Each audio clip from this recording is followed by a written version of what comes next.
The dinner was flawless.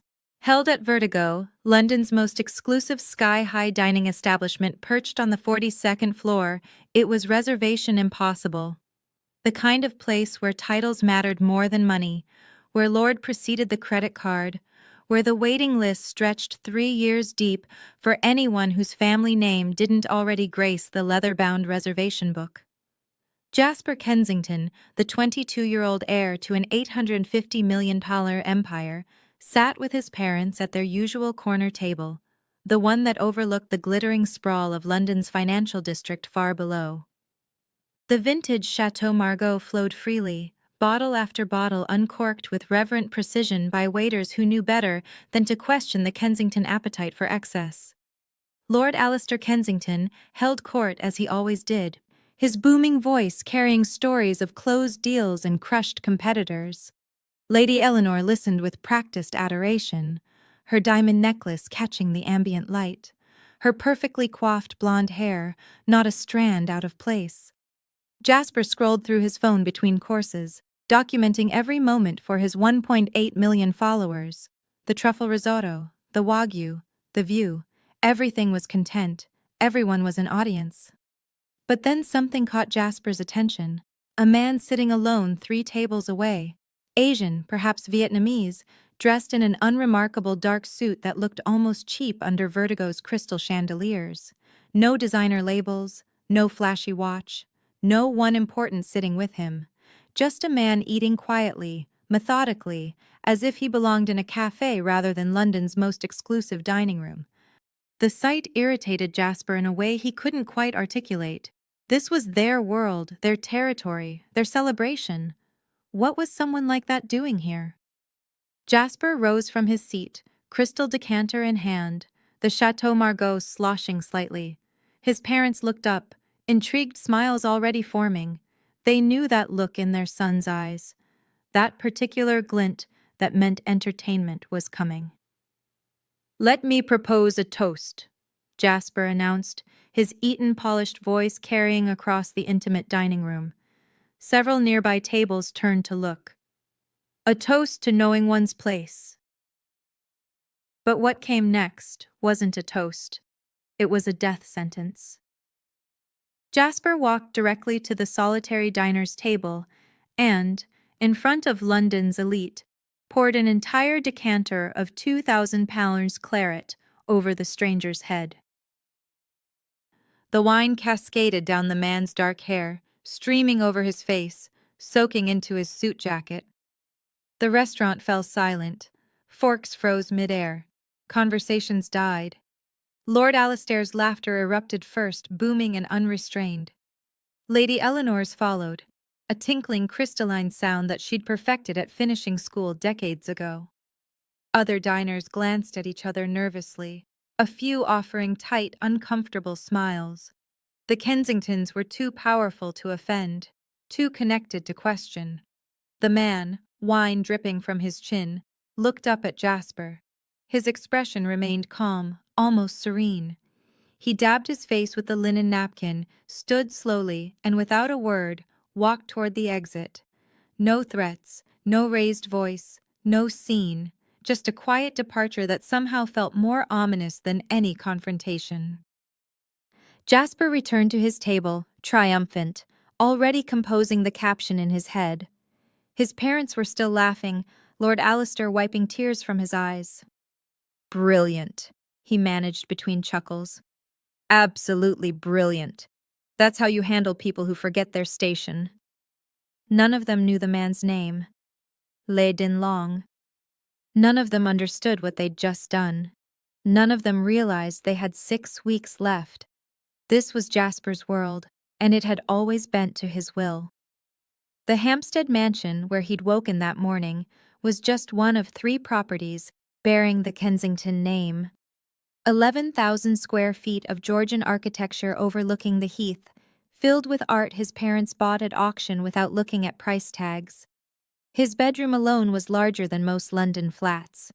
His walk-in wardrobe a monument to excess he'd never wear half of. His day had started like every other. Alara, the housekeeper, had prepared breakfast that he'd ignored.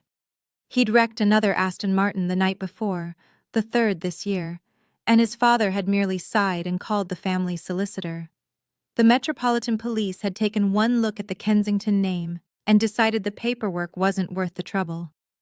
By noon, Jasper had been at Kensington Global Headquarters in Canary Wharf, collecting a replacement black Amex after maxing out the previous one at a Mayfair casino.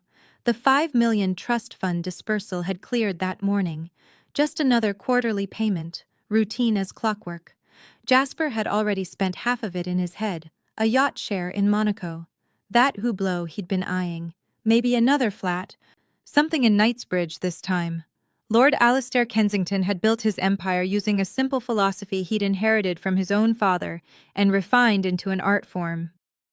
"Always take your tax," he'd tell anyone who'd listen, usually over drinks at his club. It meant taking what you could from every deal, every interaction, every relationship. Squeeze the suppliers, exploit the loopholes, pay the minimum, take the maximum. The law was a suggestion for people with the right solicitors, and the Kensingtons had the very best. Kensington Global controlled shipping routes through Southampton, warehouses across Eastern Europe, commercial properties in a dozen countries. 3 generations had built it through ruthless efficiency and a complete absence of sentimentality. Workers were replaceable. Contracts were breakable. Loyalty was purchased, never earned. Lady Eleanor ruled a different kingdom, but with equal ruthlessness.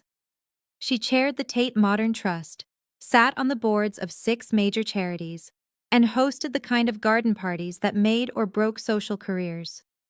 Her smile could open doors or close them permanently. Her patronage was currency in circles where actual currency was gauche to discuss.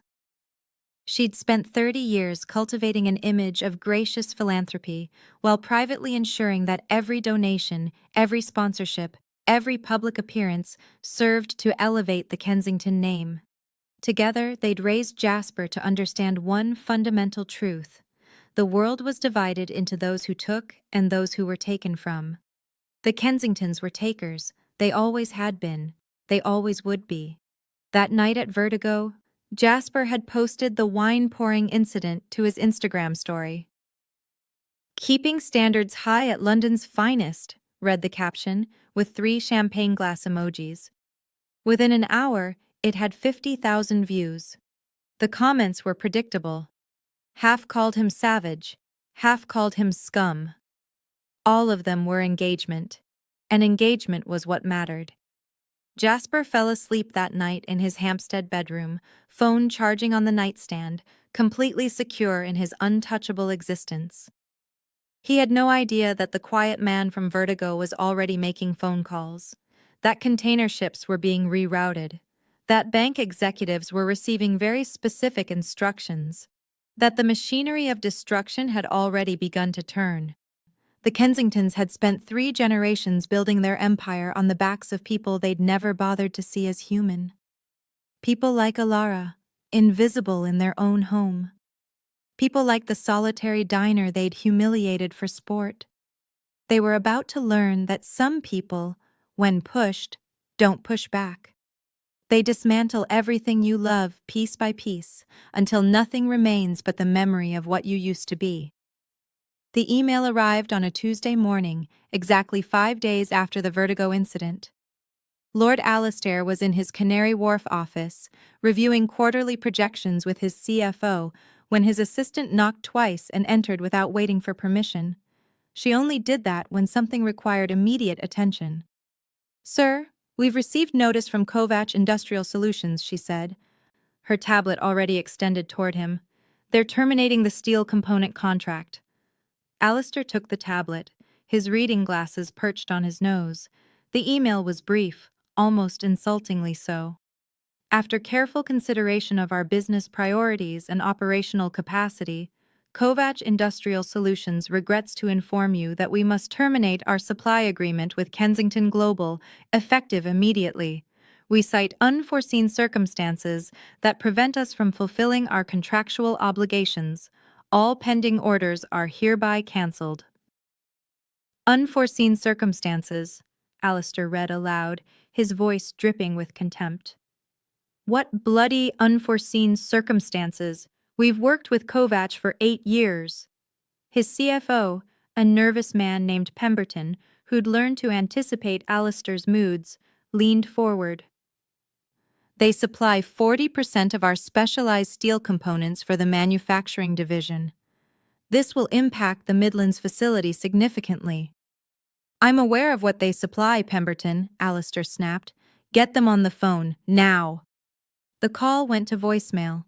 3 more attempts over the next hour yielded the same result. Alistair's assistant tried reaching their account manager, their logistics coordinator, even the CEO's personal assistant. Every number went unanswered or was met with polite deflection. We'll have someone return your call. The matter is being reviewed by senior management. Please direct all inquiries to our legal department. By mid-afternoon, Alistair had assigned his procurement team to find a replacement supplier. It wasn't difficult. Steel components weren't exactly rare, but the pricing was eye-watering. The closest equivalent supplier, a German firm called Hartmann Metallwerke, quoted rates 35% higher than Kovac, with longer lead times and stricter payment terms. Cash up front for the first 3 shipments, no negotiation. Bloody extortion, Alistair muttered, but he approved it anyway. Manufacturing couldn't halt. The Midlands facility employed 200 workers and fulfilled contracts worth $12 million annually. A brief supply disruption was manageable. Expensive, irritating, but manageable. He convinced himself it was standard market turbulence. Suppliers renegotiated or withdrew all the time. Brexit had made European partnerships unpredictable. Maybe Kovac had cash flow issues. Maybe they'd been bought out. Maybe some bureaucrat in Zagreb had decided to throw his weight around. Whatever the reason, it was a problem that money could solve, and Alistair Kensington had plenty of money. That night at dinner, Alistair mentioned it to Lady Eleanor in passing, the way one might mention a traffic delay or a restaurant being fully booked. Kovac pulled out of the steel contract today, he said, cutting into his venison. Some nonsense about unforeseen circumstances. Eleanor barely looked up from her phone, where she was reviewing seating arrangements for an upcoming gala. Can you replace them? Already done. German supplier. Costs more, but it's sorted. Then it's not a problem, she said, dismissing it entirely. Jasper wasn't even at dinner. He was in Shoreditch at some pop-up club, posting videos of bottle service to his Instagram story. The Kovac situation didn't touch his world, didn't register in his consciousness. Why would it? Business problems were his father's domain. Jasper's domain was the 200,000 likes his latest post had generated. But 3 days later, another email arrived.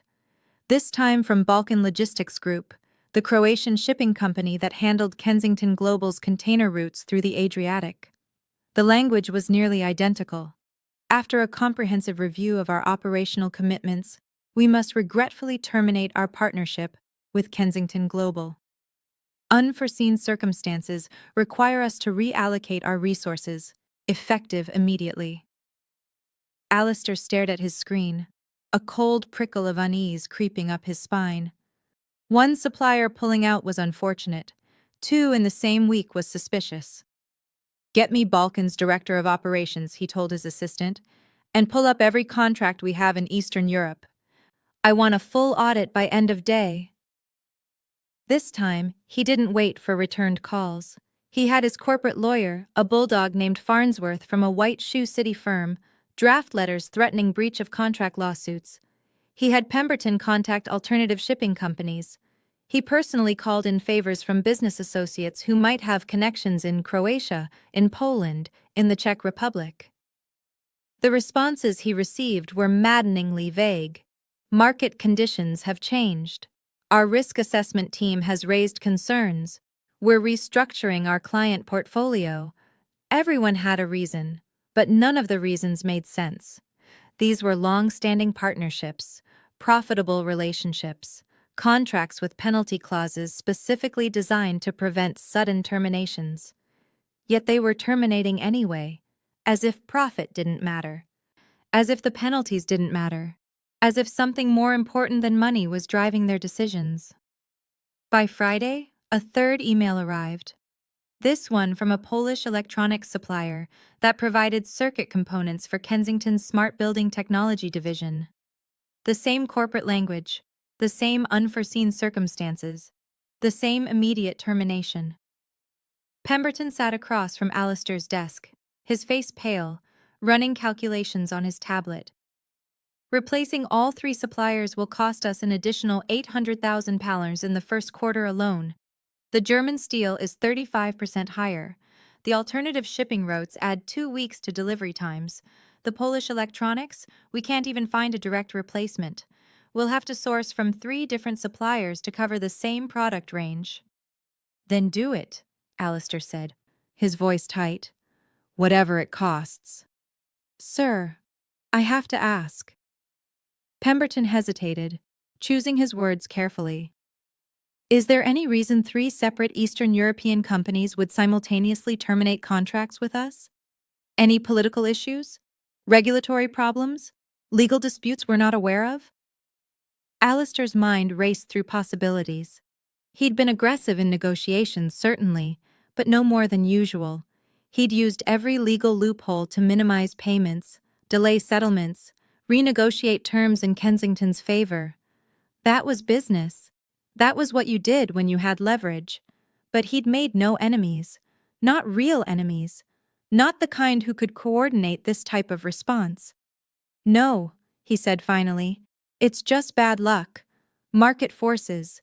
These things happen in cycles. Pemberton nodded, unconvinced but too professionally cautious to press further. That evening, Alistair poured himself a whiskey in his study, the Hampstead mansion quiet around him. Lady Eleanor was at a charity function. Jasper was God knows where, probably spending money as fast as it appeared in his account. The house felt larger than usual, emptier. He told himself it was coincidence. 3 suppliers out of dozens. Irritating, expensive, but ultimately manageable. Kensington Global had survived worse. 3 generations hadn't built an $850 million empire by collapsing at the first sign of turbulence. But as he sat there, whiskey in hand, a memory surfaced unbidden.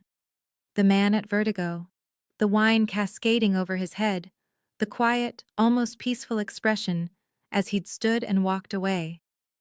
Alistair pushed the thought aside. Ridiculous. A random diner, humiliated by his son, somehow orchestrating coordinated contract terminations across 3 countries? Absurd. The world didn't work that way. Except, a small voice whispered in the back of his mind, what if it did? What if the man wasn't random at all? Alistair Kensington didn't sleep well that night. He lay awake in the king-sized bed, Eleanor breathing softly beside him, staring at the ceiling and telling himself he was being paranoid.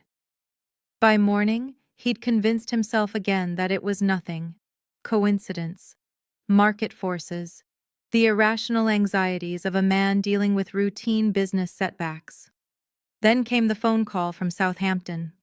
Lord Kensington, we have a situation at the port. It was Davies, his logistics manager, a man who'd worked in shipping for 25 years and never panicked. His voice now carried an edge Alistair had never heard before. Her Majesty's Revenue and Customs has flagged 6 of our containers for comprehensive inspection. They're pulling them from the loading schedule. Comprehensive inspection? Alistair sat forward in his office chair. What does that mean? It means they're taking them apart bolt by bolt, sir. New protocol, they're claiming. Enhanced security screening for high-value commercial imports. They've issued a hold order pending completion of the inspection process. How long? Davies hesitated. They won't say. Could be days. Could be weeks. The containers are being moved to a secure inspection facility. Everything inside has to be catalogued, examined, and cleared individually before release. 6 containers. Alistair pulled up the shipping manifest on his computer. Those containers held $2.3 million worth of precision manufacturing equipment from Japan, components for a contract that was already running behind schedule. The equipment was needed at the Midlands facility within 72 hours, or they'd miss critical production deadlines. "This is absurd," Alistair said, his voice rising. "We've been importing through Southampton for 15 years. Why now? Why these specific containers?" "They cited random selection based on their new risk assessment algorithm," Davies replied.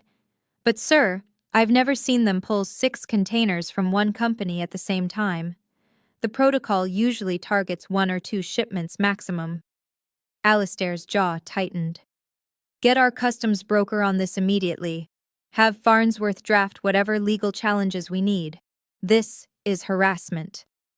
By mid-morning, the situation had deteriorated further. The customs broker, a well-connected woman who'd smoothed countless shipments through Southampton's bureaucratic maze, called with grim news. "Lord Kensington, I've spoken with my contacts at HMRC. This inspection order came from high up the chain. Director-level authorization. They're not budging." "Director level? For routine cargo?" "That's what concerns me," she said carefully. "This level of scrutiny is typically reserved for suspected smuggling operations or national security threats. Your containers hold industrial equipment with full documentation and legitimate customs declarations. There's no rational basis for this kind of attention." "Then challenge it." "We are. Farnsworth is already preparing the paperwork. But I have to warn you, these inspections can take considerable time, and the storage fees alone will be substantial. The secure facility charges £500 per container per day." Alistair did the math instantly. 6 containers. £3,000 per day. If this dragged on for 2 weeks, they'd be looking at £42,000 just in storage costs, not counting the penalty fees from missing their production deadlines, the costs of expediting replacement equipment, the potential contract violations. "Do whatever you need to do," he told her. "Just get those containers released." But she couldn't. None of them could. By the end of the week, 2 more containers had been flagged. Then 3 more. Each time, the same official language: random selection, enhanced screening, new comprehensive protocols. Each time, director-level authorization that couldn't be questioned or appealed with any efficiency. Pemberton sat in Alistair's office, his tablet showing a cascade of red numbers. "The storage fees are now running £5,500 per day. We've missed the Fujimoto contract deadline, which triggers a penalty clause of £180,000. The Midlands facility is operating at 60% capacity because we don't have the equipment. We're bleeding £40,000 in lost productivity every day this continues." "How much have we lost total?" Pemberton swallowed hard. "Just from the port delays, £340,000 in direct costs. Add the supplier replacements from last week, and we're looking at over £1 million in unexpected expenses in less than 2 weeks. £1 million. For Kensington Global, with its $850 million valuation, that should have been manageable. An irritation, a bad quarter. But the cash flow impact was immediate and brutal. Money that should have been liquid was locked up in storage fees and penalties. Revenue that should have been coming in was delayed or cancelled. The financial machinery that kept the empire running smoothly was starting to grind and stutter. Alistair authorized emergency lines of credit. He moved money from reserve accounts. He personally called clients to renegotiate timelines, offering discounts and concessions to keep contracts alive. Every conversation was humiliating. Every concession was a wound to his pride. The Kensingtons didn't beg. They didn't negotiate from weakness. But here he was, offering 15% discounts to clients who would have accepted any terms just weeks ago. The stress was showing. He snapped at his assistant for minor errors. He yelled at Pemberton during a conference call. He came home to Hampstead each evening wound tight as a spring, pouring whiskey before dinner, barely tasting his food. Lady Eleanor noticed, of course, but she had problems of her own. The letter arrived on Thursday, delivered by courier to the Hampstead mansion. Heavy cream stationery, the kind that cost £40 per box. Lady Eleanor opened it in the morning room, expecting another gala invitation or charity request.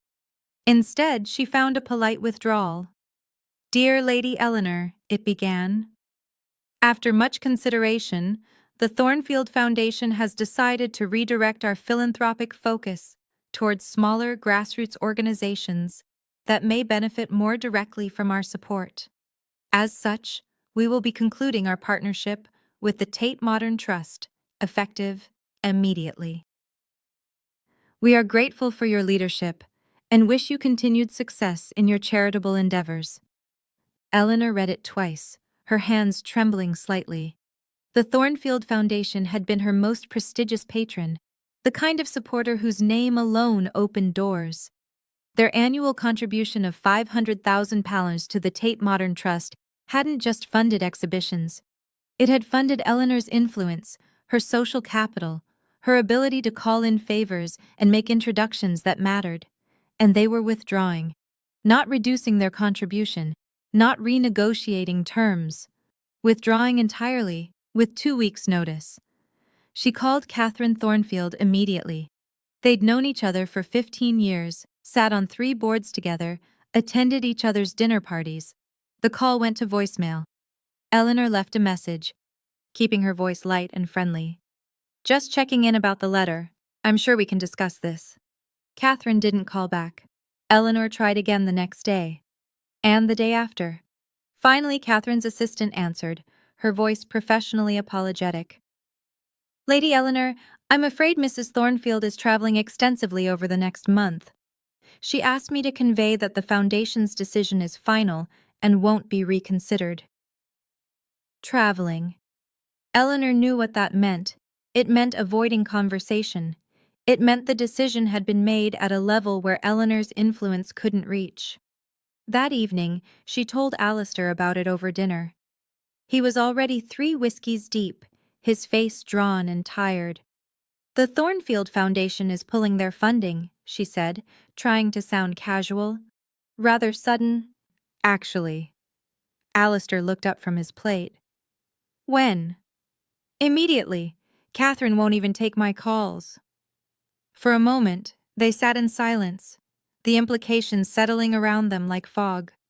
One major withdrawal could be explained: bad luck, a change in Foundation priorities. But combined with everything else, the supplier terminations, the port delays, the mounting costs, it formed a pattern neither of them wanted to acknowledge. "Do you think," Eleanor began carefully, "this could be connected somehow to your shipping problems? How would a charity foundation be connected to customs inspections?" "I don't know," she admitted, "but the timing feels wrong. Everything feels wrong." Alistair wanted to dismiss it, wanted to cling to the rational explanations, but sitting there in their Hampstead dining room, watching his wife's carefully maintained composure start to crack, he couldn't ignore the truth that was creeping up on him like ice water. This wasn't coincidence anymore. This was coordinated. And if it was coordinated, that meant someone was orchestrating it, someone with reach across multiple countries, multiple industries, multiple spheres of influence. Someone patient enough to strike systematically, methodically, tightening the noose one loop at a time. Alistair thought again of the man at Vertigo. The wine dripping down his face, the calm, almost peaceful expression as he stood and walked away. Who was he?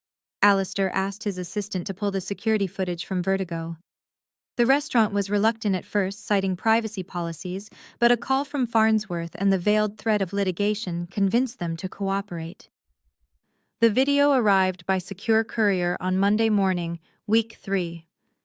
Alistair watched it alone in his office, the door locked, the blinds drawn. There was Jasper, rising from the table with the decanter. There were the shocked faces of nearby diners. There was the wine cascading over the man's head, soaking into his dark suit. And there, frozen in the frame when Alistair paused it, was the man's face. Calm, almost serene. Not a flicker of rage or humiliation, just acceptance. Alistair rewound and watched again. This time he focused on his own face, on Eleanor's. The laughter looked different now. Ugly, cruel in a way he'd never noticed before.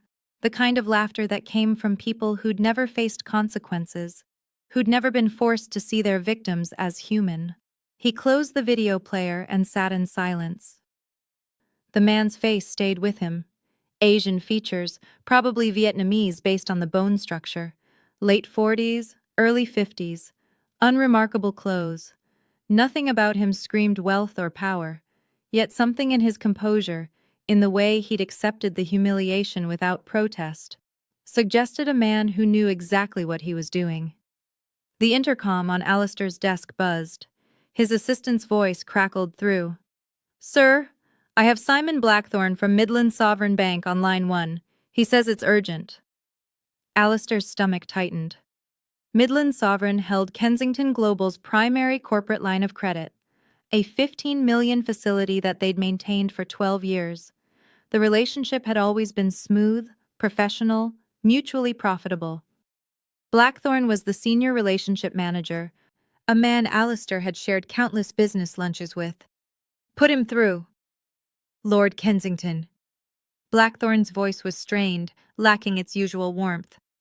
"I'm afraid I have difficult news. The bank's credit committee met this morning regarding your account." "What about it?" "They've requested immediate repayment of the outstanding balance on your corporate credit facility, in full." The words hung in the air like a grenade with the pin pulled. Alistair's hand tightened on the phone. "Immediate repayment? Simon, we've had this facility for over a decade. Our payment history is flawless."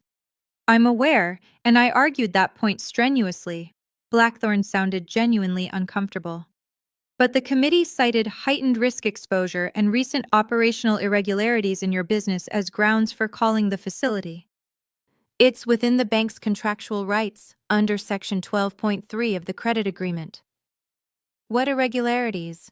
"We've had some supply chain delays, nothing that affects our fundamental solvency." "The committee reviewed your recent financial activity, the customs issues at Southampton, the supplier terminations, the increased operational costs. They view these as indicators of systemic instability." Alistair's mind raced. The outstanding balance on the credit facility was $12.4 million. It was meant to be revolving credit, used for operational cash flow, working capital management. The entire structure of Kensington Global's finances assumed that facility would remain available. Calling it in would require liquidating assets, canceling projects, potentially defaulting on other obligations. "How long do we have?" 14 days from the date of the formal notice, which will be sent by courier today. "I'm deeply sorry, Alistair. I pushed back as hard as I could, but this came from executive level. There's nothing I can do." After the call ended, Alistair sat motionless.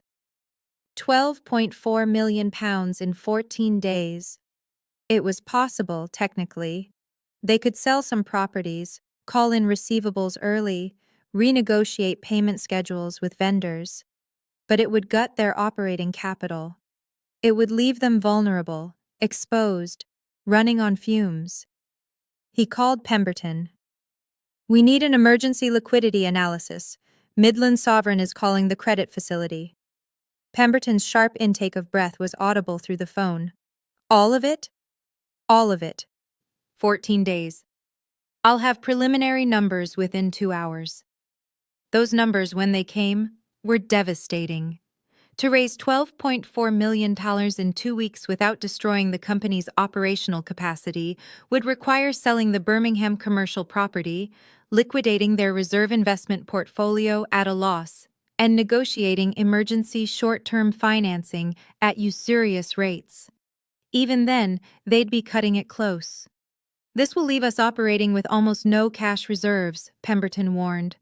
"If any other unexpected costs arise, any other supplier problems or legal issues, we'll have nothing to fall back on." "We don't have a choice," Alistair said grimly.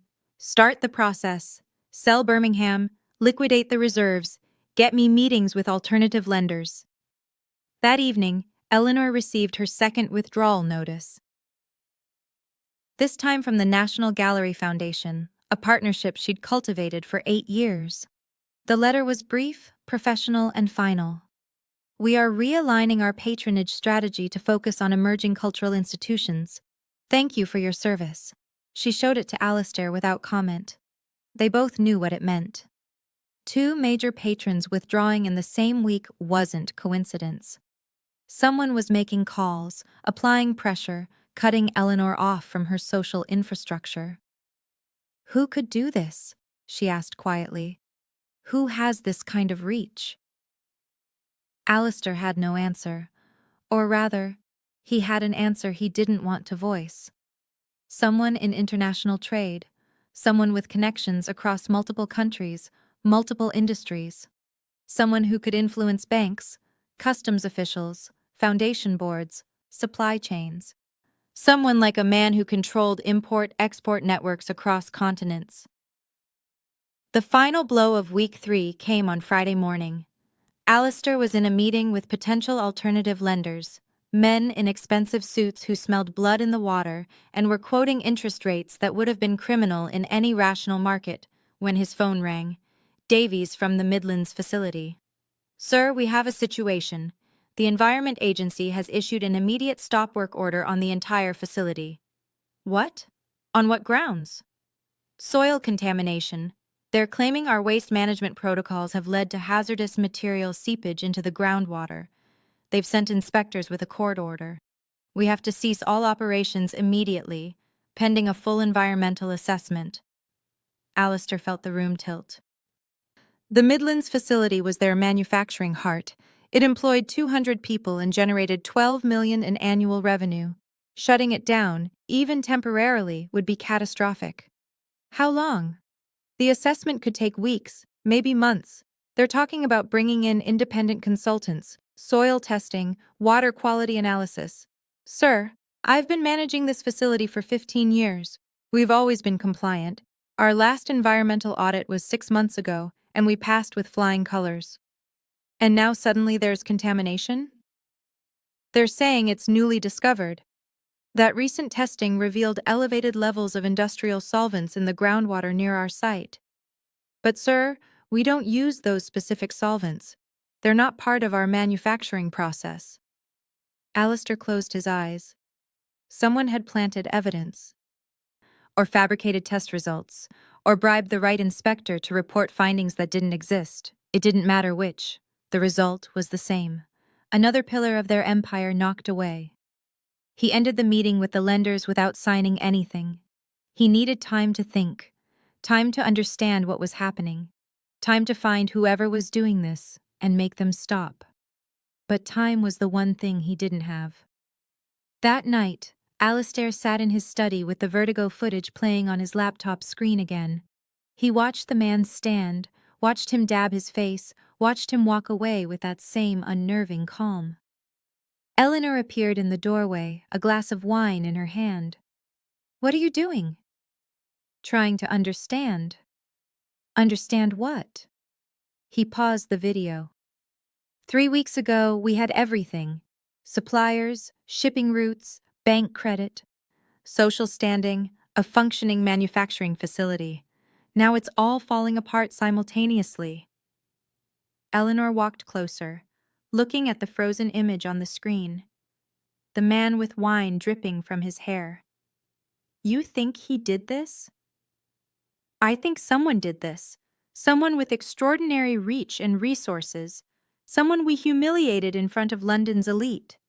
But how? How could one man, one random diner, have this kind of power? Alistair looked at her. What if he wasn't random? The question haunted Alistair through a sleepless weekend. By Monday morning, week 4, he'd made a decision. He needed to know who the man was, what resources he commanded, and most importantly, how to stop him. The legal threats weren't working. The political connections weren't helping. Traditional business leverage had proven useless.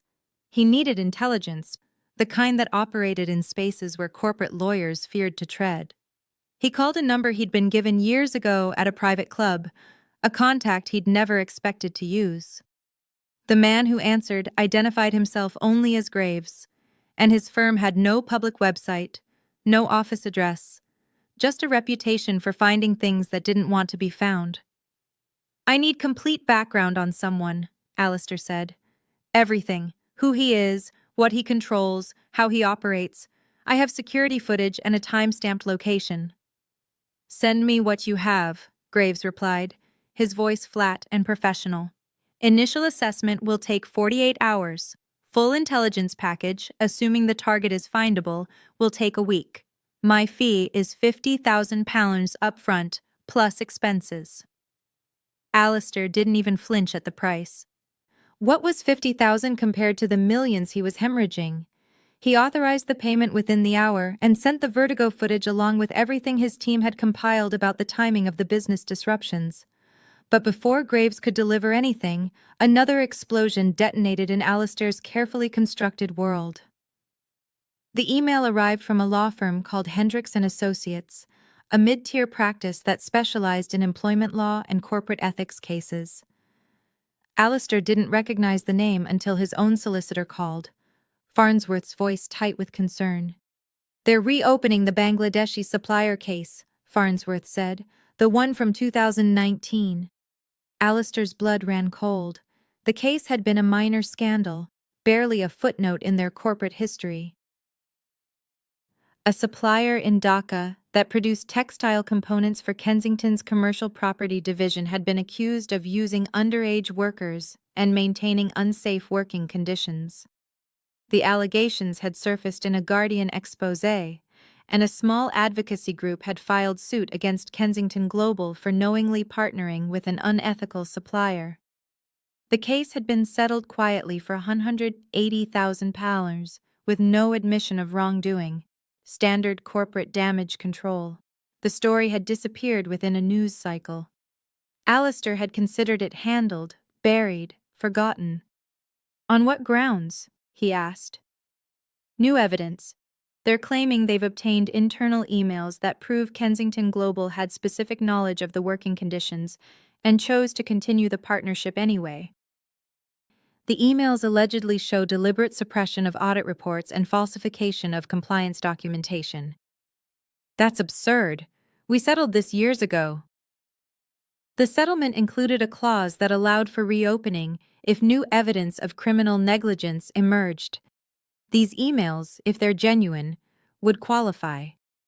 Alistair, if this goes to court, and they can prove we knowingly partnered with a supplier exploiting children, we're not just looking at fines, we're looking at criminal charges, corporate manslaughter, board members could face prison time. Alistair felt his chest tighten. What emails? We handed over everything during discovery in 2019. There are no other emails. They're claiming these were recovered from a private server that wasn't disclosed during the original case. Digital forensics allegedly extracted them from backup systems. The timestamps match the period when we were actively working with the Dhaka supplier. Someone fabricated them. Possibly. But they're convincing enough that the High Court has agreed to review the motion to reopen. We have a hearing in 3 weeks. Alistair hung up and immediately called an emergency meeting with Pemberton and the heads of legal, compliance, and IT. The conference room felt smaller than usual, the walls closing in. I need to know if those emails exist, Alistair said, his voice dangerously calm. I need to know if there's any universe where someone in this company sent communications that could be interpreted as knowledge of unethical labor practices.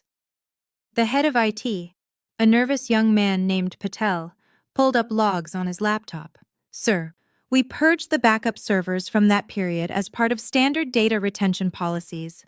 Anything older than 5 years is automatically deleted unless flagged for legal hold. If emails from 2019 existed on our systems, they'd be gone by now. But could someone have copied them before deletion? Theoretically, yes, but our systems log all data exports. I can run an audit trail. Do it, now. While Patel worked, Farnsworth laid out the legal exposure. If the emails were real and showed deliberate knowledge, Kensington Global could face penalties in the tens of millions. The reputational damage would be catastrophic. Investors would flee. Clients would terminate contracts. The company's social license to operate, already strained by recent troubles, would evaporate entirely. There's another problem, Farnsworth added. The press has already picked up the story. The Guardian is running a piece tomorrow morning. Somehow they have details about the case before we've even seen the evidence. Of course they did. Whoever was orchestrating this had planned every move. The lawsuit wasn't just about money or legal liability. It was about public humiliation, about destroying the Kensington name in the court of public opinion. That evening, Alistair called Jasper into his study. His son arrived in designer joggers and a Supreme hoodie, AirPods still in his ears, scrolling through his phone. He looked up with mild irritation, as if being summoned by his father was an inconvenience. "Sit down," Alistair ordered. Jasper slouched into a chair, finally removing one AirPod. "What's this about?" "Your social media. All of it. Instagram, Twitter, TikTok. Whatever else you're using, delete it. Tonight." Jasper's face went blank with shock. "What? No, I have 1.8 million followers. That's my platform, my brand, my entire online presence." "Your entire online presence is about to become a liability this family cannot afford." Alistair's voice was steel. "In approximately 12 hours, The Guardian is publishing a story about our alleged involvement with suppliers who exploit child labor. Every journalist in London will be looking for angles, for quotes, for ammunition. Your social media accounts are a target-rich environment filled with evidence of excess, cruelty, and absolute disregard for anyone below your station. That's just content. It's entertainment. It's documentation of exactly the kind of family the press will want to crucify. Every bottle service video, every wrecked car, every dismissive comment will be screenshot and turned into evidence that the Kensingtons are everything wrong with wealth and privilege. And that video from Vertigo, Jasper, the one where you poured wine on a stranger while we laughed, that will be Exhibit 1. Jasper's face had gone pale. People already saw that. It already went viral. And now it will go viral again, this time with context. Spoiled heir from family accused of profiting from child exploitation humiliates innocent person for sport. That's the headline they'll write. That's the narrative that will destroy us. For the first time in his life, Jasper looked genuinely frightened, not of his father's anger, but of consequences, real, inescapable consequences. "Delete it all," Alistair repeated. "Every account, every post, every trace of your online existence. Do it now, before the story breaks." Jasper started to protest, then saw something in his father's eyes that stopped him. Fear. Actual fear. He'd never seen his father afraid before. "Fine," he whispered. An hour later, Jasper's Instagram went dark. Then Twitter. Then TikTok. 1.8 million followers. 3 years of content. His entire digital identity, erased as if it had never existed.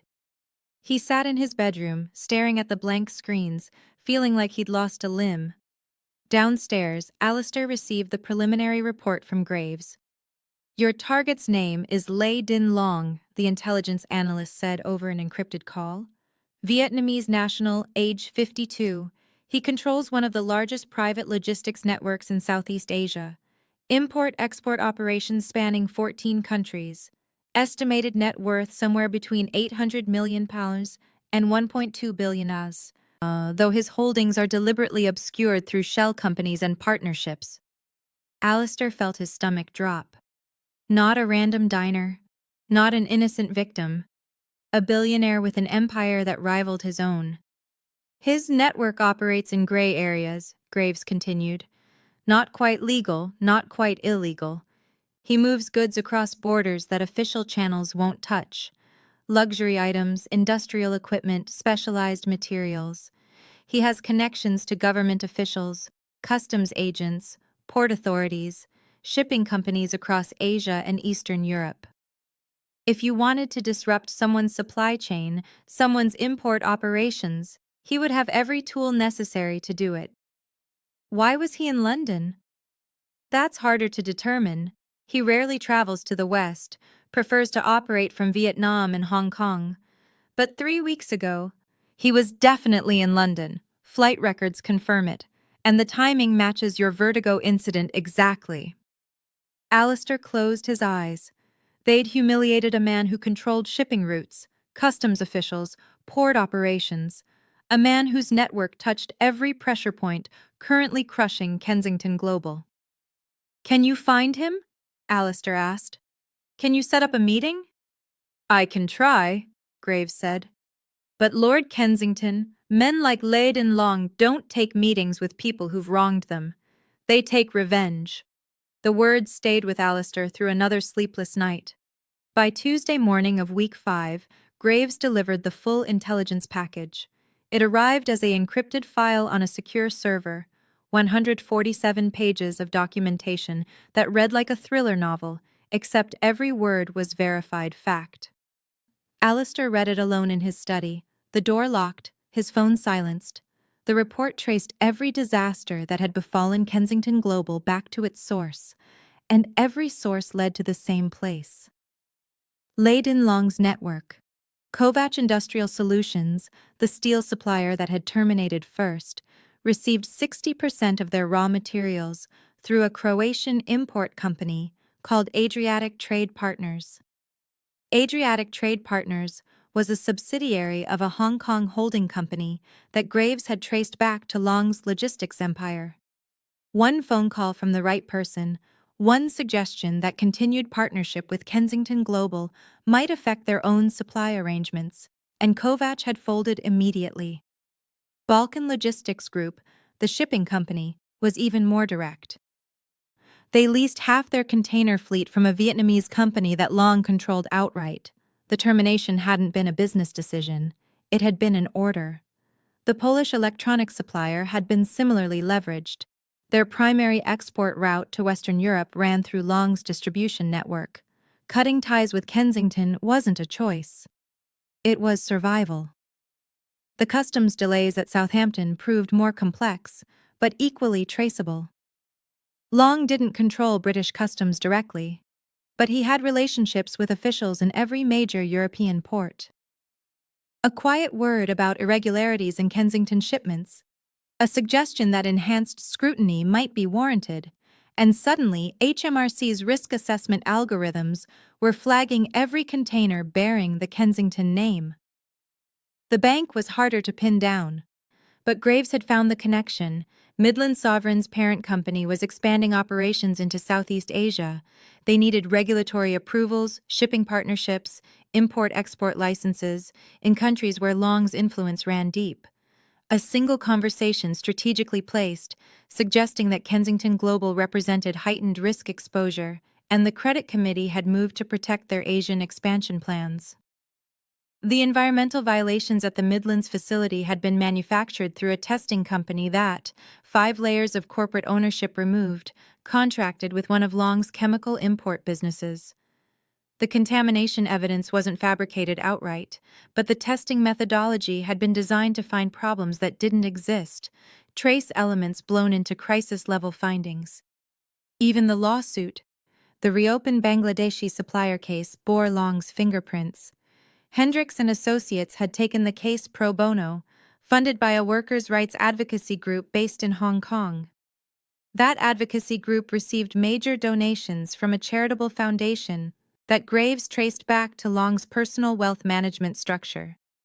Every disaster, every pressure point, every coordinated attack, all of it flowing from one source, orchestrated by one man they'd humiliated for sport. Alistair sat back in his chair, the report still glowing on his laptop screen, and felt something he hadn't experienced since childhood: pure, overwhelming terror. This wasn't a business competitor using legal tactics. This was systematic destruction, executed with surgical precision by someone who understood exactly where to cut. He opened the Vertigo security footage again. 5th time watching it, 10th time, he'd lost count, but this time, knowing who Leyden Lung was, knowing what he controlled, the video looked different. There was Jasper, young and arrogant, and so stupidly confident, raising the decanter. There was the wine pouring down, the shock on nearby faces. There was Long's expression, calm and accepting, dabbing his face as if wine-soaked humiliation was merely an inconvenience. And there, frozen in the frame, was Alistair's own face, laughing, delighted, enjoying his son's cruelty as if it were entertainment laid on for his amusement. Eleanor beside him, her tinkling laughter, her hand covering her mouth in mock shock that couldn't hide her genuine pleasure. They'd laughed at a man who controlled an 800 million empire. They'd treated him like nothing, like a servant, like someone whose dignity didn't matter because he wasn't wearing the right clothes or sitting at the right table. The cruelty of it, seen with fresh eyes, made Alistair feel physically sick. Not because he'd suddenly grown a conscience, though perhaps something like that was stirring in the ruins of his certainty, but because he'd been so catastrophically stupid, so blind to the possibility that power might wear unremarkable suits and eat alone and never announce itself until it was too late. He needed to fix this, needed to apologize, to negotiate, to find some way to stop the bleeding before Kensington Global was destroyed completely. But Graves had been clear. Men like Long don't take meetings, they don't negotiate with people who've wronged them. Unless... Alistair picked up his phone and called a number he'd sworn never to use. A contact from his university days. A man who'd gone into venture capital but maintained connections to London's less visible economy. The kind of man who knew people who knew people. "I need an introduction," Alistair said when the call connected. "Someone who operates in international trade, grey market connections, Southeast Asian networks." There was a long pause. "This is about your current problems, isn't it?" "Yes." "Alistair, if you're trying to reach who I think you're trying to reach, I'd strongly advise against it. The whispers I'm hearing, you've made an enemy you can't afford." "I need to try." Another pause, longer this time. "There's a man named Huang. Operates out of Chinatown. Import business. Legitimate on paper, but connected to networks that aren't. If anyone can get you a message to Vietnamese logistics operations, it's him." "But Alistair, listen to me. Don't go there expecting mercy. Go there expecting to learn exactly how powerless you are." Alistair got the address and went that evening, alone, telling no one. The office was above a restaurant in Soho, access through a narrow staircase that smelled of cooking oil and old cigarettes. Huang met him in a cramped room filled with filing cabinets and shipping manifests, a thin man in his 60s who studied Alistair with sharp, assessing eyes. "You're the one who poured wine on Leyden Long," Huang said. "Not a question. A statement. My son did. I laughed. I'm trying to fix it." "You can't fix it. You can only endure it. I need to speak with him, apologize. Offer compensation." Huang lit a cigarette, exhaled slowly. "Do you understand who Leyden Long is? Not the corporate intelligence version, the real version. He controls logistics networks across Southeast Asia. He controls much more than that. He's the man governments call when they need things to move that can't move through official channels. He's the man who decides which ports are friendly and which are hostile. He has judges on 3 continents who owe him favors. He has customs officials who take his calls before they take their supervisors. When Long wants something to happen, it happens. When he wants something to stop, it stops." Alistair felt his hands trembling. "Then tell me how to make this stop." "You can't. You humiliated him publicly. In his culture, in his world. That's a debt that must be repaid. And he's repaying it by showing you the same powerlessness you showed him. You thought he was nothing, so he's making you nothing. There has to be a way." Huang stubbed out his cigarette. "I can get you a message to his people. I can tell them you want to meet, want to apologize, want to negotiate. But I'm telling you now, they won't care. Long doesn't want your apology. He wants your destruction. And from what I'm hearing, he's 6 weeks into an 8-week plan, and you're right on schedule." 8 weeks? That's what people say. Long works in time frames, gives his targets enough time to understand what's happening, to feel the noose tighten, to realize their own helplessness. Then he finishes it. Alistair left the meeting feeling hollowed out. 8 weeks. They were in week 5, 3 weeks left before whatever Long had planned as the final blow. He drove back to Hampstead in silence, the city lights blurring past, thinking about the man in the unremarkable suit. The man who'd smiled and walked away. The man who was systematically destroying everything the Kensington family had built over 3 generations. And the worst part, the part that kept Alistair awake that night staring at the ceiling, was that they deserved it. The raid came at dawn. Alistair was in the shower when he heard the commotion downstairs. Shouting, heavy footsteps, Eleanor's voice, sharp with alarm. He grabbed a robe and rushed down the grand staircase of the Hampstead mansion to find 6 National Crime Agency officers in the entrance hall, flashing badges and warrants at a terrified Alara. Lord Alistair Kensington? The lead officer was a woman in her 40s, her expression professionally neutral but her eyes hard. I'm Senior Investigator Walsh, NCA Serious and Organized Crime Command. We have warrants for the search of this residence and the seizure of all electronic devices, financial records, and business documentation related to Kensington Global Limited. On what grounds? Alistair's voice came out steadier than he felt. Suspected involvement in international criminal trade operations, money laundering, conspiracy to facilitate the movement of goods in violation of international sanctions, corporate complicity and forced labor violations. Walsh handed him the warrant, multiple pages thick, stamped with judicial approval.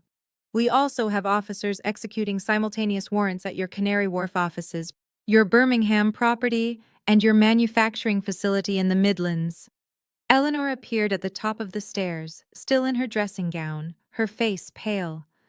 This is absurd. We're victims of business sabotage, not criminals.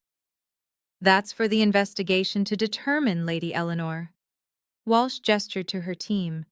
Please step aside and allow us to conduct our search. The next 3 hours were a nightmare of systematic dismantling. Officers moved through the house room by room, boxing up laptops, tablets, phones. They photographed documents in Alistair's study. They seized external hard drives and USB sticks. They even took Jasper's computer. Though he'd deleted his social media, the hardware itself was evidence.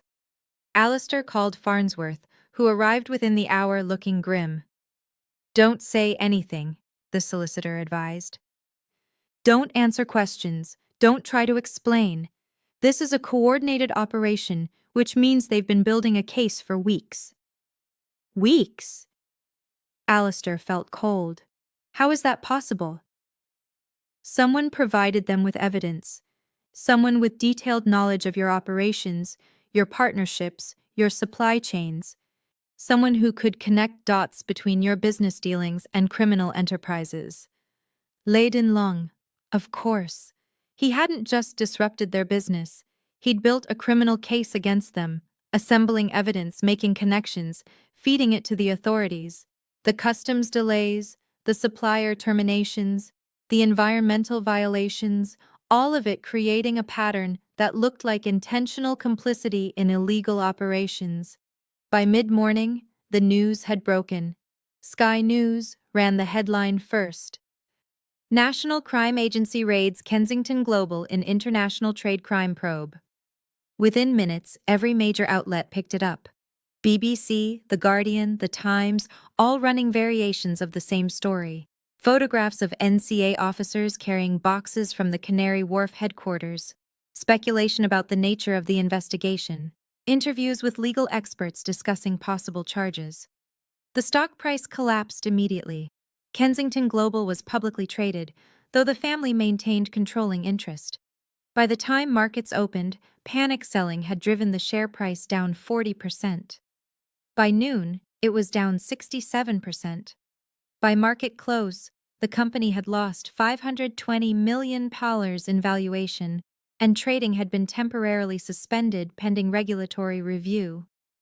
Pemberton called from Canary Wharf, his voice shaking. They've frozen everything, sir. All bank accounts, all assets. We can't access operating capital. We can't make payroll. We can't pay suppliers. They've essentially shut down the entire company. On what authority? The Proceeds of Crime Act.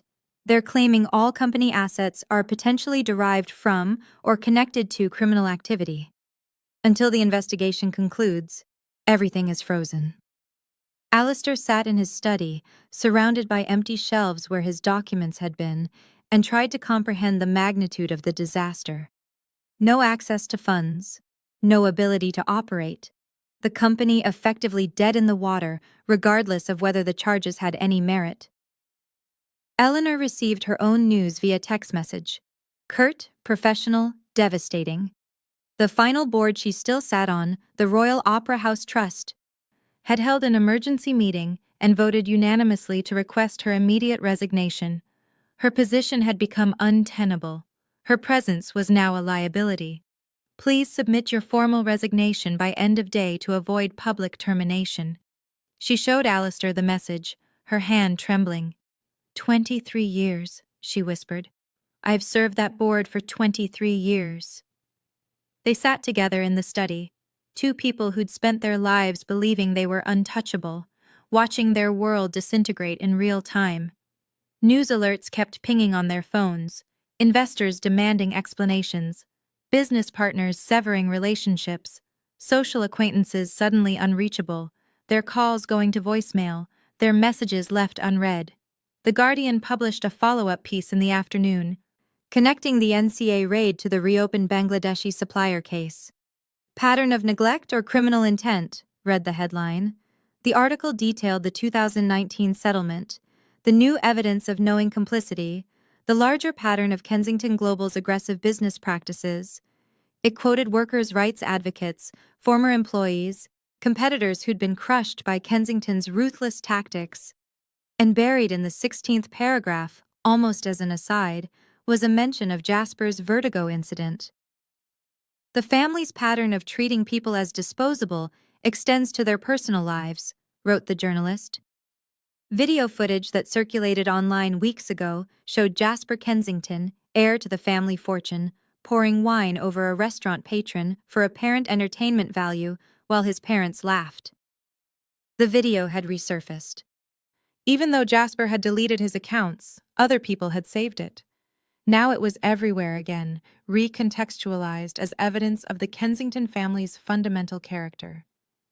Not just spoiled and cruel, criminal. By evening, the family solicitors, the White Shoe City firm that had represented Kensington interests for 2 generations, sent a formal letter.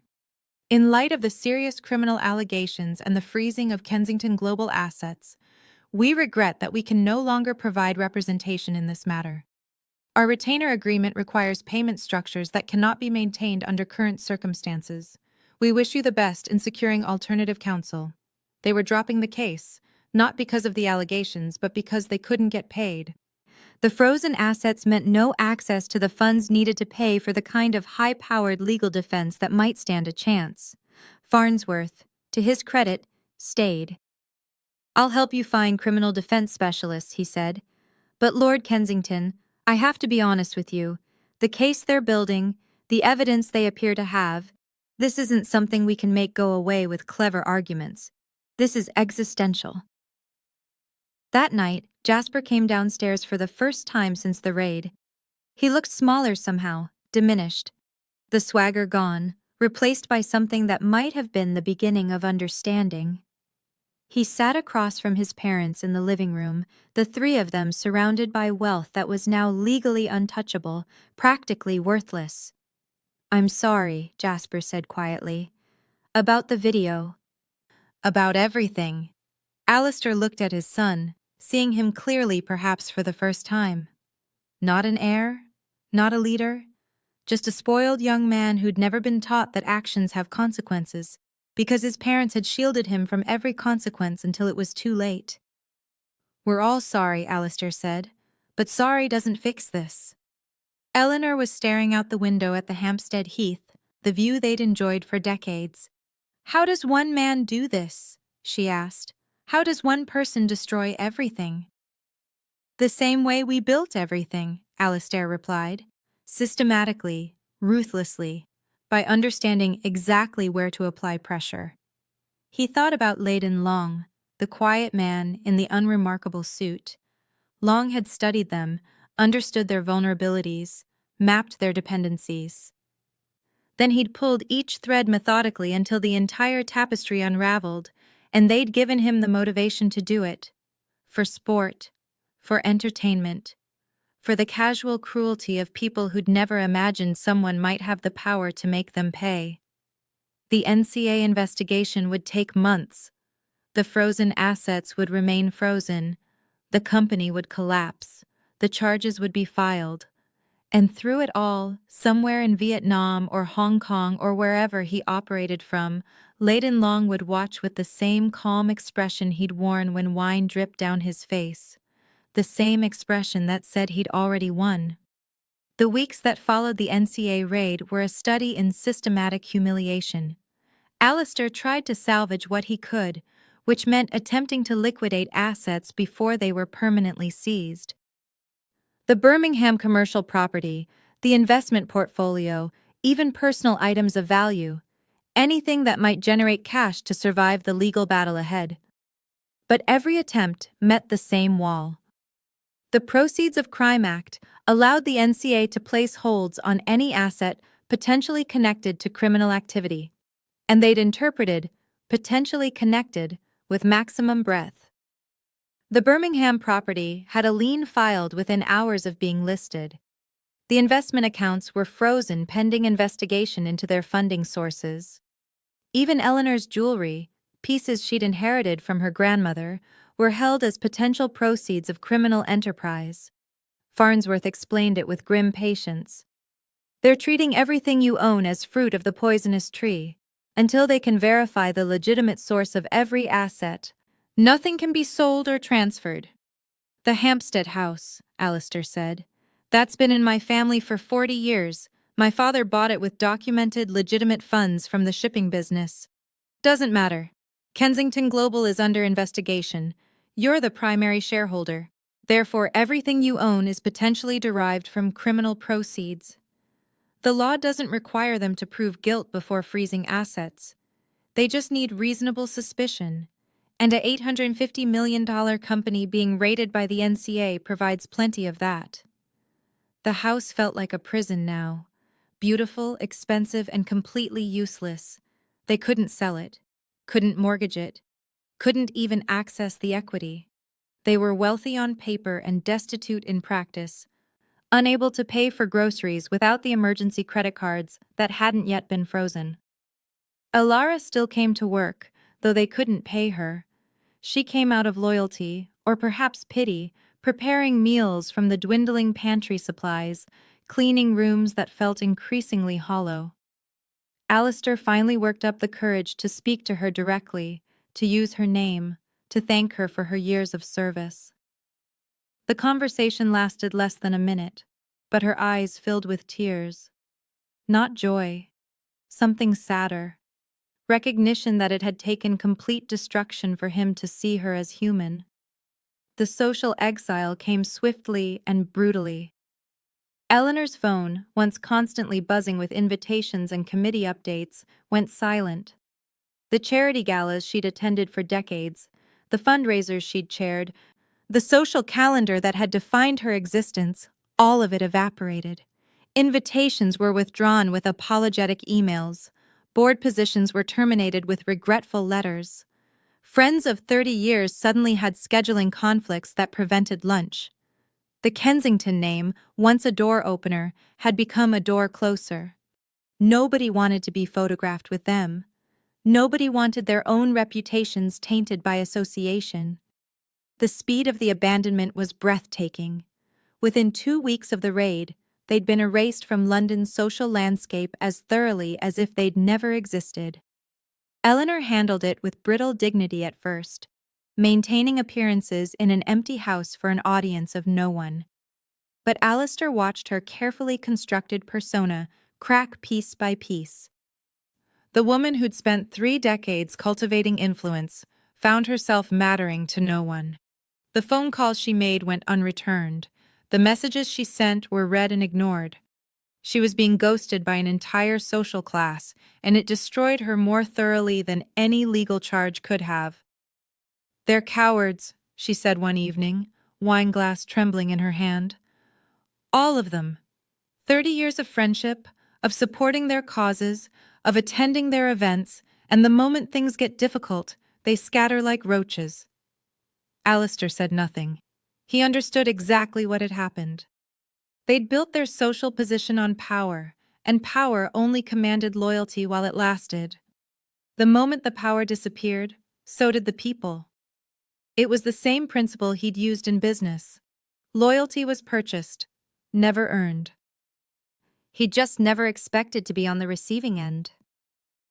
The criminal defense attorney Farnsworth found was a blunt woman named Carstairs who specialized in white-collar crime.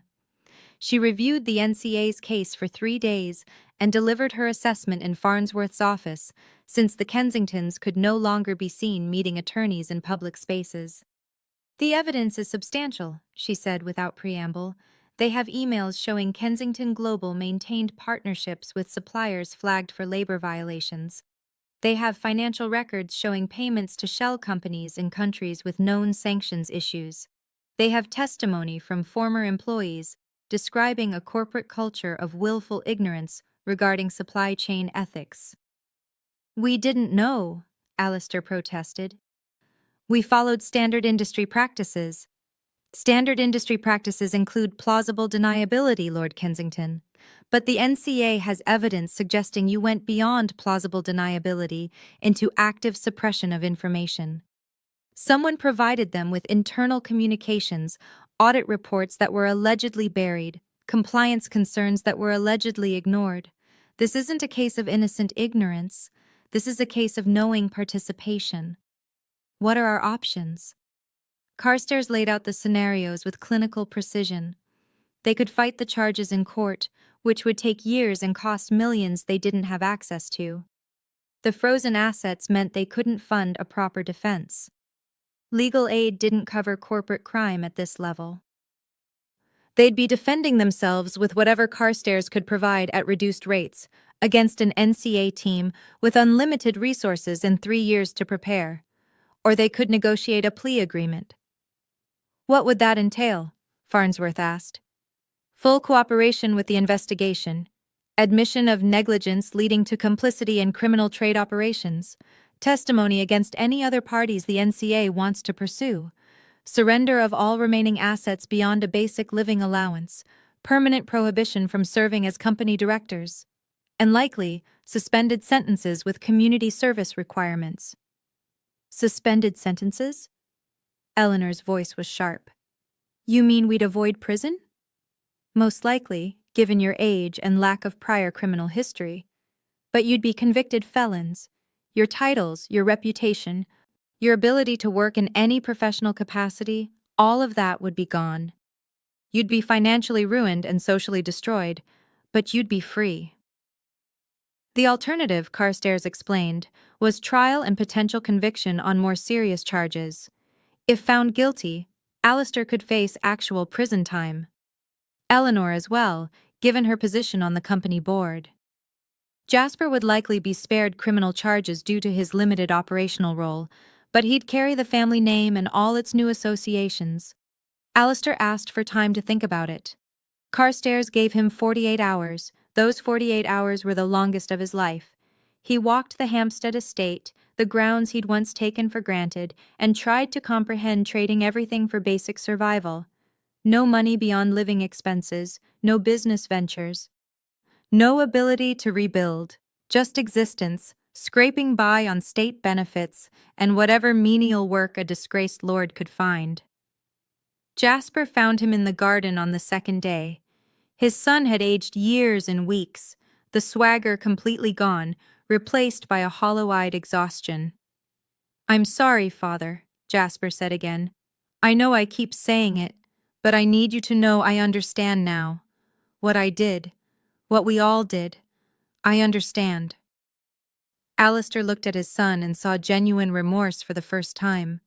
Not fear of consequences, actual understanding of the pain they'd caused, the lives they'd treated as disposable. the arrogance that had brought them to this point. "Understanding doesn't fix it," Alistair said quietly. "But it's more than we had before." He signed the plea agreement the next day. Farnsworth witnessed it, his expression carefully neutral. Carstairs filed it immediately with the Crown Prosecution Service. The deal was simple and devastating.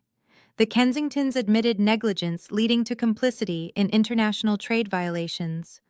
They surrendered all assets beyond £200,000 in combined living expenses. They agreed to permanent prohibition from corporate directorships. In exchange, the NCA would recommend suspended sentences and community service. The news broke within hours. "Kensington family admits guilt in trade crime case," ran the Evening Standard headline. The details of the plea were public record. The magnitude of the fall was quantified in precise legal language. An £850 million empire reduced to £200,000 and criminal convictions. That evening, the family sat in the Hampstead house that would soon belong to someone else. No wine, no celebration. Just three people who'd learned the hardest lesson of their lives at the worst possible moment. They'd spent generations believing they were untouchable. They'd built their world on the principle that some people mattered and some people didn't. They'd laughed at a man in an unremarkable suit and thought nothing of it. And that man had taught them, methodically and mercilessly, that everyone matters, that every action has consequences, that power is temporary, but humiliation is educational. Leyden Long had won. Not by destroying them financially, though he'd done that. Not by destroying them legally, though he'd done that too. He'd won by forcing them to understand, truly understand, what it feel to be powerless. The auction was scheduled for a Thursday morning in late November, exactly 8 weeks after the Vertigo incident. Alistair stood in the viewing room at Sotheby's, watching strangers examine the remnants of his family's legacy with clinical detachment. The Hampstead House contents had been catalogued over 3 weeks. Every painting, every piece of furniture, every item of value separated from the worthless and assigned lot numbers. Lot 47, 18th century landscape oil painting, provenance documented, estimated value £45,000 to $60,000. Lot 83, Georgian dining table, seats 12, walnut construction, estimated value £15,000 to $22,000. Lot 126, diamond and sapphire necklace, Cartier, circa 1985, estimated value £85,000 to $120,000. 3 generations of accumulated wealth, reduced to line items in an auction catalog. The painting had hung in his father's study for 40 years. The dining table had hosted Christmas dinners, business celebrations, family gatherings. The necklace had been his wedding gift to Eleanor, presented in a velvet box at a restaurant that no longer existed. Now they were just objects waiting for new owners who would never know their history, never care about their significance. Just investments, decorative pieces, status symbols for people with money to spend, and no connection to the lives these objects had witnessed. Eleanor stood beside him, her face a mask of composure that kept threatening to crack. She wore a simple dress, no jewelry, her hair pulled back without the usual careful styling. The woman who'd spent 3 decades cultivating an image of effortless elegance now looked diminished, ordinary, stripped of the trappings that had defined her. "I thought more people would come," she said quietly, looking at the sparse crowd filtering through the viewing room. "I thought our pieces would draw collectors." Alistair understood what she meant. The auction had been publicized, advertised in all the usual channels: Kensington estate sale, quality pieces, impeccable provenance. But the crowd was smaller than expected, the interest muted. Nobody wanted to be seen publicly benefiting from a disgraced family's destruction. The serious bidders would participate by phone or through representatives, maintaining distance, avoiding association. Jasper wasn't with them. He'd refused to come, couldn't bear to watch the physical dismantling of everything he'd taken for granted his entire life. He was at a friend's flat in Brixton, the only person from his old life who still returned his calls. Sleeping on a sofa and looking for work with a CV that would forever carry the Kensington name. The auction began at 10 o'clock sharp. Alistair and Eleanor sat in the back row, anonymous among the few dozen people who'd bothered to attend in person. The auctioneer, a polished man in his 50s, opened with standard pleasantries that made no mention of the circumstances. Just another estate sale. Just another collection dispersing to new homes. Lot 1 sold for $3,200, below the low estimate. A Regency bookcase that Alistair's grandfather had purchased at another auction decades ago, now continuing its journey from one stranger to the next. The bidding was perfunctory, professional, devoid of enthusiasm. Lot after lot followed the same pattern, items selling at or below estimate, the bidding quick and businesslike, no competitive energy, no excitement. The market knew these were distressed goods from a disgraced family, and the prices reflected that knowledge. The painting from his father's study went for $42,000. The dining table for $16,500. Eleanor's necklace, the one she'd worn to galas and fundraisers for 20 years, sold for £78,000 to a phone bidder who would probably never wear it, just lock it in a vault as an investment.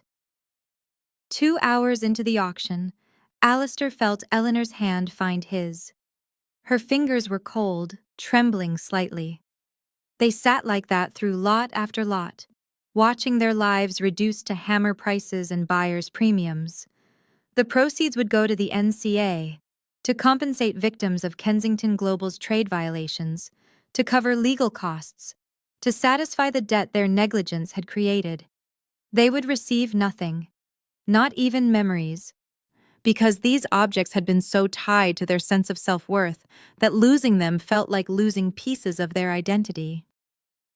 The silence in the auction house was what struck Alistair most.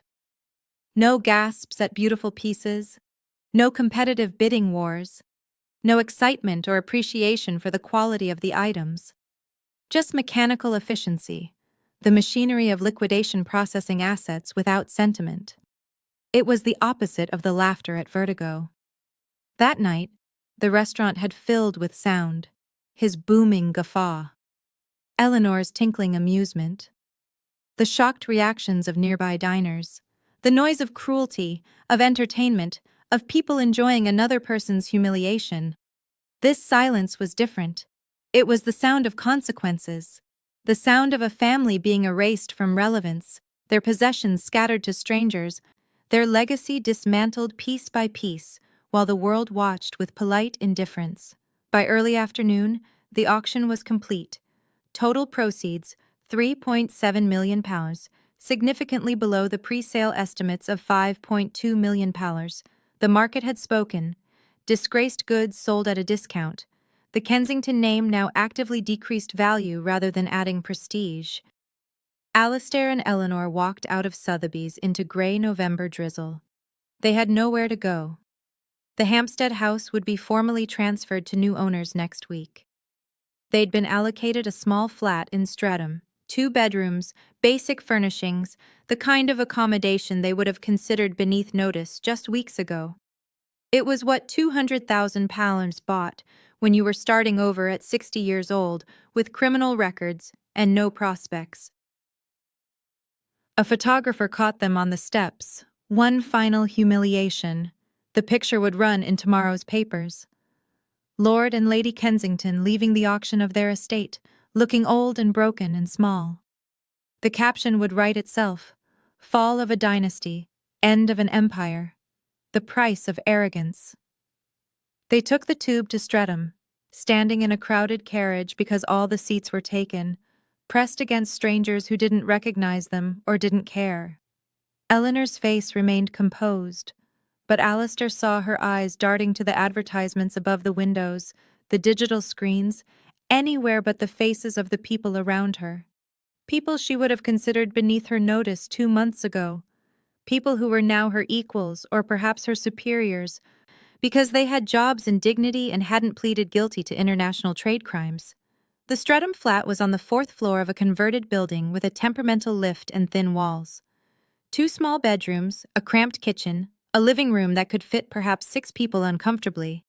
The entire flat would have fit inside the entrance hall of the Hampstead house.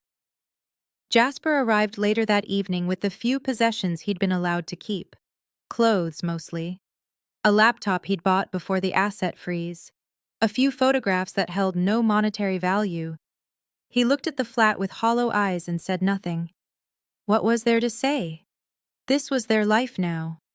This was what remained when everything else was stripped away. That night, the 3 of them sat in the cramped living room with cheap takeaway Chinese food, the kind that came in plastic containers with packets of soy sauce. Alistair thought about the last family dinner at Hampstead, the venison and wine and silver service. He thought about the dinner at Vertigo, the celebration of Jasper's trust fund, the casual cruelty that had seemed so entertaining. "Do you think he knows?" Eleanor asked suddenly. Leyden Lung, do you think he knows it's over? That he won? He knew he'd won before it even started, Alistair said. The moment we laughed, the moment we treated him like nothing, he'd already decided our fate. Everything after was just execution. Jasper looked up from his untouched food. I've been thinking about that night. Over and over.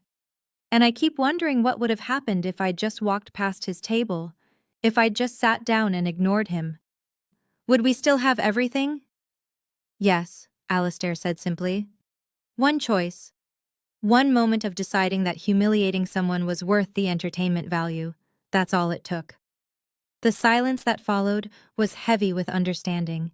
They'd spent their lives believing that consequences were for other people, that power insulated them from accountability, that treating people as disposable was just part of being successful, being elite, being Kensingtons. And one man in an unremarkable suit had taught them the truth that everyone else already knew. Actions have consequences, cruelty has a cost, and sometimes the price is everything. The £850 million empire was gone, the Hampstead mansion, the art collection, the social standing, the influence, the respect, all of it scattered like ashes in the wind. What remained was 3 people in a small flat in Streatham, eating cheap takeaway, facing criminal convictions and a future that held nothing but the memory of what they'd lost, and the understanding of why they'd lost it. Alistair thought one final time about Leyden Long's face as the wine poured down. The calm acceptance, the lack of protest, the quiet dignity of a man who knew exactly what would happen next. That dignity had been worth $850 million to destroy. And the Kensingtons had paid every penny of it, learning too late that some debts can only be settled in full. Thank you for staying with me until the very end of this incredible journey. If this story touched your heart, wait until you see what's coming next. It's even more powerful and inspiring than you can imagine. So don't go anywhere. Click on that video showing on your screen right now to dive into another amazing story that will absolutely blow your mind. Trust me, you won't regret it.